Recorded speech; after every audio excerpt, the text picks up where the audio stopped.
What are you drawing, James? Pheasants.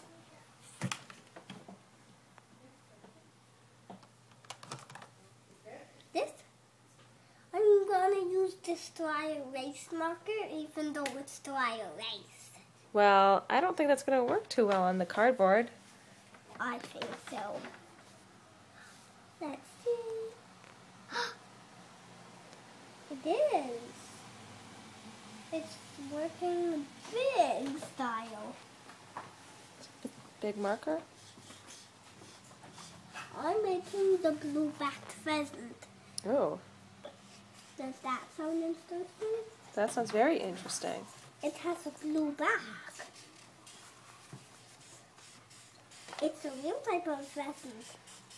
Tell me about the blue-backed pheasant. Well, it eats lizards.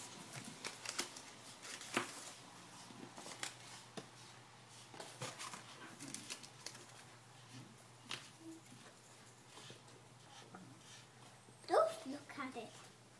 Did you see the tape over here? Mm-mm. The blue-backed pheasant. Look.